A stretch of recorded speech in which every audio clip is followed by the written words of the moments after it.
S7 news కి స్వాగతం. HPV cancer vaccine పట్ల భారతీయ ఆడబిడ్డలు అప్రమత్తంగా ఉండాలి అంటూ సంచలన ప్రకటనలు చేసిన ఆర్పీసీ అధ్యక్షులు మేడ శ్రీనివాస్ గొంతును సమర్థించిన మరో బుద్ధిమ యోధురాలు.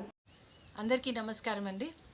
ఇప్పుడు ప్రస్తుతము మన రాష్ట్రంలో కానీ భారతదేశంలో మొత్తం కూడా ఆడపిల్లలు ఎవరైతే 9 సంవత్సరాల నుంచి 14 సంవత్సరాల వయసు గల బాలికలకు అందరికీ కూడా హెచ్పివి వ్యాక్సిన్ అంటే సర్వైకల్ క్యాన్సర్ కోసము ఒక వ్యాక్సిన్ వేస్తున్నాము, అందరూ వేయించుకోండి అని మన ప్రభుత్వం ప్రచారం చేస్తుంది.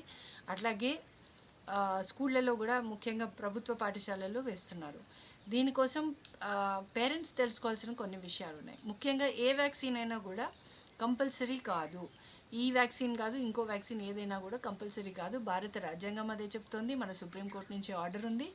అంతేకాకుండా మీరు హెల్త్ మినిస్ట్రీ వాళ్ళకి డైరెక్ట్గా అప్రోచ్ అయ్యి ఇది కంపల్సరీయా అని మీరు రాస్తే కనుక వాళ్ళే చెప్తారు ఈ వ్యాక్సిన్ కూడా కంపల్సరీ కాదు. సో ఒకవేళ స్కూల్స్లో మీకు ఈ వ్యాక్సిన్ కంపల్సరీగా వేసుకోవాలి అంటే అది అబద్ధం, అది కరెక్ట్ కాదు. రెండో విషయము, ఏ వ్యాక్సిన్ వేసుకోవాలన్నా చిన్నపిల్లలు వీళ్ళంతా మైనర్స్ కాబట్టి ముందు పేరెంట్స్ కన్సెంట్ కావాలి. అంటే మీరు ఒప్పుకుంటేనే అక్కడ పిల్లలకి వ్యాక్సిన్ వేస్తారు. అది కూడా ఎలాగా, ఈ వ్యాక్సిన్లో ఏమేం పదార్థాలు వాడారు, దాంట్లో వేసిన పదార్థాల వల్ల ఎటువంటి సైడ్ ఎఫెక్ట్స్ వస్తాయి, ఈ విషయాలన్నీ కూడా మీకు చెప్పాలి. అది చెప్పిన తర్వాత మీరు పూర్తి నాలెడ్జ్ తోటి మాకు ఓకే అయినా సరే మేము మా పిల్లలకి ఈ వ్యాక్సిన్ వేయాలనుకుంటున్నాము అని మీరు లిఖితపూర్వకంగా వాళ్ళకు ఒక పత్రం మీద సంతకం చేసి ఇస్తేనే మీ పిల్లలకి ఈ వ్యాక్సిన్ వేయాలి. లేకపోతే మీ ఒప్పందం లేకుండా వాళ్ళు మీ పిల్లలకి వ్యాక్సిన్ వేస్తే వాళ్ళపైన సెక్షన్ 304 కేసు పెట్టవచ్చు. అంటే కల్పబుల్ హోమిసైడ్ అని వస్తుంది. ఉద్దేశపూర్వకంగా ఎవరికైనా హాని కలిగించినటువంటి వారి శరీరానికి హాని కలిగించే పని చేసినందుకు. ఇప్పుడు రెండో విషయం మనం తెలుసుకోవాల్సింది, ఈ హెచ్పివి అనేది ప్రాణాంతకమైన వ్యాధినా. వీళ్ళు చెప్పే గణాంకాల ప్రకారం ప్రతి సంవత్సరం 70,000 మంది దాకా ఎవరో మహిళలు చనిపోతున్నారు అని అంటున్నారు. అసలు హెచ్పివి సర్వైకల్ క్యాన్సర్ అనేది ఎవరికి వస్తుంది? 45 నుంచి 50 ఏళ్ళ వయసులో ఉన్నవాళ్ళు, అది కూడా మల్టిపుల్ పార్ట్నర్స్, ఉదాహరణకి మన సెక్స్ వర్కర్స్ కావచ్చు, ఇంకోరు కావచ్చు, అలాంటి వాళ్ళకి మాత్రమే ఈ వ్యాధి వచ్చే అవకాశం ఉంది. అది కూడా 90% 90 నుంచి 95% వరకు సాధారణ ట్రీట్మెంట్స్ ద్వారా తగ్గిపోతుంది. ఇప్పుడు మనం చూస్తే మన భారతదేశ జనాభా ఎంత ఉందండి? 140 కోట్లు. అందులో మహిళల శాతం కనీసం ఒక 50% ఉంటే 70 కోట్ల మంది మహిళల్లో వీళ్ళు 70,000 మంది చనిపోతున్నారంటే అది 0.001% మరణాల రేటు, అంటే డెత్ రేట్.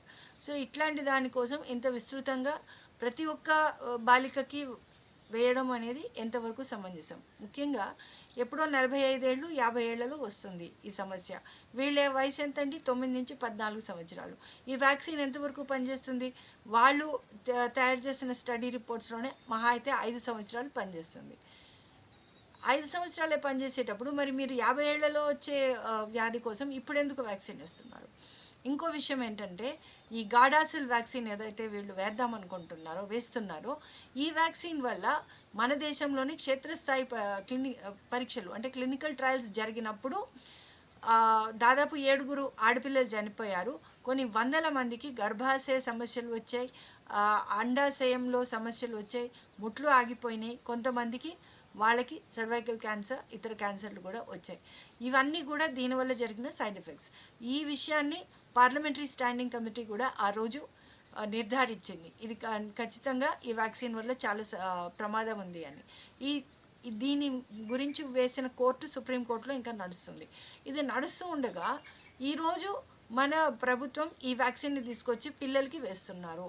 ఎందుకు వేస్తున్నారు? ఇది మీరు ఆలోచించండి. ఇంకో విషయం ఏంటంటే, దీనివల్ల ఎవరు లాభపడతారు? బిల్ గేట్స్ అనే అతను ఈ గాడాసిల్ వ్యాక్సిన్ రాష్ట్రీయ ప్రజా కాంగ్రెస్ వారాంతపు సమావేశానికి ఇచ్చేసినటువంటి పార్టీ సెక్రటరీస్ అందరికీ నా ప్రత్యేక ధన్యవాదాలు. ఈరోజు భారతదేశం మీద ఒక ప్రమాదకరమైనటువంటి కుట్ర జరుగుతుంది. మన ఆడబిడ్డలందరూ కూడా చాలా జాగ్రత్తగా భద్రతగా ఉండాల్సినటువంటి అవసరం ఉంది. కుటుంబాలు కూడా జాగ్రత్తగా చూసుకోవాలి. ఎందుకంటే చాప కింద నీరులాగా హెచ్పివి వ్యాక్సిన్ ఒకటి, స్కూళ్ళలో పిల్లలకి ఫ్రీ టీకాల కింద వేద్దామని ఒక బిల్ గేట్స్ సంస్థకి చెందినటువంటి వ్యాక్సినేషన్స్ని అమలు చేయడానికి కేవలం ఆంధ్రప్రదేశ్ అలాగే గుజరాత్ ఈ 2 రాష్ట్రాల్లోని గ్రీన్ సిగ్నల్ ఇచ్చారు. వాస్తవానికి ఆ వ్యాక్సిన్ని అమెరికా అలాగే యూరోపియన్ కంట్రీస్ అలాగే ఆఫ్రికా ఖండం అంతా కూడా బహిష్కరించినాయి. ఆ వ్యాక్సిన్లో చాలా ప్రమాదకరమైనటువంటి ఉత్పాదకాలు ఉన్నాయి అని చెప్పి చాలామంది ప్రొఫెసర్స్ దీని మీద సుప్రీంకోర్టులో కూడా అభిషేక్ జిందాల్ అని ఒక ఆయన సుప్రీంకోర్టులో కూడా ఫైల్ చేయడం జరిగింది. అలాగే 1994లో ఖమ్మం జిల్లాలో ఇది మొట్టమొదట అమలు చేస్తే దాని మీద తీవ్రమైనటువంటి ప్రభావాలు వచ్చినాయి. అక్కడ హాస్టల్ పిల్లలకి వేస్తే సుమారు 8 మంది ఎంతమంది చనిపోయారు. దాని మీద పార్లమెంట్ కమిటీ కూడా వచ్చింది. ఇలాంటి ఘోరమైనటువంటి సస్పెక్టివ్ వ్యాక్సినేషన్ని ఈరోజు భారతదేశంలో చేయాల్సినటువంటి అవసరం ఎందుకు వస్తుంది? అందులోని ఎవరో ఈ బిల్ గేట్స్ అనే వ్యక్తి F-10 ఫైల్స్లో కూడా ఆరోపణలు అన్నటువంటి వ్యక్తి. అతని మీద ఆరోపణలు ఇంకా క్లియర్ అవ్వలేదు. ఆ రిలేషన్స్తో ఇక్కడ భారత సర్కారు వాళ్ళకి సపోర్ట్ చేస్తుందా? రాజస్థాన్, మధ్యప్రదేశ్ ఇంకా ఇతర రాష్ట్రాలన్నీ కూడా ఈ VPS వ్యాక్సినేషన్ని వద్దని చెప్పి బహిష్కరించినాయి. ఒక్క ఆంధ్రప్రదేశ్లోనే మొట్టమొదట ముందుకు వచ్చారు. దీని మీద అనేక సంస్థలు, సర్వే సంస్థలు చాలా ప్రమాదకరమైనటువంటి వ్యాక్సినేషన్. ఇంకొకటి ఏంటంటే కొన్ని సర్వే రిపోర్ట్లు చెప్తున్నాయి ఆడబిడ్డలకి భవిష్యత్తులో అసలు బిడ్డలే పుట్టరాట. ప్రపంచవ్యాప్తంగా భారతదేశం మీద ఒక పెద్ద కుట్ర జరుగుతుందని చెప్పడానికి ఇది ఒక ఉదాహరణ. ఎందుకంటే జపాన్ లాంటి కంట్రీలో ఈరోజు బ్రీడింగ్ లేదు, పిల్లలు పుట్టడం లేదు. అలాగే అమెరికాకి భారతదేశంలో ఉన్నటువంటి శక్తి, ఆ సామర్థ్యం అమెరికా దేశానికి తెలుసు. భారతదేశంతో ఎలాంటి ఇబ్బందులు వస్తాయనేది అమెరికాకి తెలుసు. ఆ కుట్రతో మన కన్నుని మన వేలుతోనే పొడిపిస్తున్నారు. కానీ ఇది చాలా ప్రమాదకరమైన ఈ పరిస్థితుల నుంచి భారతీయులు బిడ్డలను కాపాడుకోవాల్సిన అవసరం ఉంది. స్కూల్స్లో ఫ్రీగా వేస్తున్నారు వ్యాక్సినేషన్. ఈ ఫ్రీ వ్యాక్సినేషన్ ఖచ్చితంగా ప్రతి తల్లిదండ్రులు కూడా పిల్లలకు చెప్పండి. ఏ వ్యాక్సినేషన్ చేసినా సరే మా ఇంట్లో చెప్పిన తర్వాత వేసుకుంటామని చెప్పమనండి. ఎందుకంటే చాలా ప్రమాదకరమైనటువంటి వ్యాక్సినేషన్. ప్రభుత్వం ministry of health and welfare cabinet system అంతా కూడా ఏం చెప్తుందంటే అవి పర్వాలేదని చెప్తుంది. కానీ ఫర్దర్గా వచ్చేటటువంటి కాన్సిక్వెన్సెస్కి మాకు సంబంధం లేదని చెప్తుంది. అలాగే కొన్ని సర్వే రిపోర్ట్స్ జపనీస్ వీళ్ళందరూ కూడా దీని మీద రీసెర్చ్ చేశారు. తలపోటు వస్తున్నాడు ముందుగా, అలాగే ఆ నీరసం వస్తున్నాడు, జీవితకాలం నీరసం. ఇకపోతే విపరీతమైనటువంటి పెయిన్ వస్తుంది. ఇవన్నీ కూడా ఒక 1 ఇయర్ పోయిన తర్వాత చాలా దీర్ఘకాలికమైనటువంటి వ్యాధులకి ఇది ఒక మార్గంగా మారుతుంది. అందుకని భారతదేశం మీద చాలా పెద్ద కుట్ర జరుగుతుంది.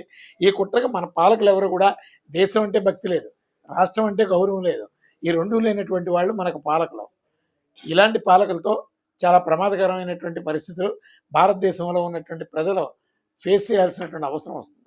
అందుకని ఖచ్చితంగా దీని మీద ఏ రాజకీయ పార్టీ మాట్లాడడం లేదంటే ఇవన్నీ కూడా ఇప్పుడు ఒకప్పుడు ఈ కార్పొరేట్ కంపెనీల దగ్గర డొనేషన్లు తీసుకొని వాళ్ళ రాజకీయ వ్యాపారాన్ని ముందుకు సాగించుకుంటున్నారు. అందుకని మొట్టమొదట మేము ఒకటే చెప్తున్నాం, క్లినికల్ ట్రయల్స్కి ఆంధ్రప్రదేశ్ని, గుజరాత్ని ఒక వేదికగా మార్చుకున్నారు. ఎవరు? ఈ బిల్ గేట్స్. అక్కడ క్లినికల్ ట్రయల్స్ జరపడానికి అమెరికా అలాగే యూరోపియన్ కంట్రీస్ ఇవేమి కూడా అంగీకరించలేదు. భారతదేశం చౌకగా ఉంది. వాళ్ళు ఏం చెప్పినా అమెరికన్స్ శాసిస్తే ఇక్కడ మోడీ రెడీగా ఉన్నాడు, చంద్రబాబు నాయుడు గారు రెడీగా ఉన్నారు. వాళ్ళకి ఎదురు చెప్పేటటువంటి పరిస్థితులు లేవు. అందుకని ఖచ్చితంగా ఇక్కడ వాళ్ళు ఏదైనా చేస్తారు. సో ఒరిజినల్గా ఏ వ్యాక్సినేషన్ అయినా సరే ట్రయల్స్ మొట్టమొదట ఎలుకల మీద, గినియా పందుల మీద అలా మొట్టమొదటి జరపాలి. ఇవేమి జరపకుండా డైరెక్ట్గా పిల్లల మీద చేయడం అంటే ఎంత అన్యాయమైనటువంటి చర్యో ఒకసారి ఆలోచించండి. దీన్ని ఖచ్చితంగా రాజకీయ పార్టీలు బానిసలుగా మారిపోయినాయి. ఈ భారతదేశంలో ఈ కార్పొరేట్ రాజకీయ పార్టీలన్నీ కూడా బానిసలుగా మారిపోయినాయి. మన ప్రాణాలు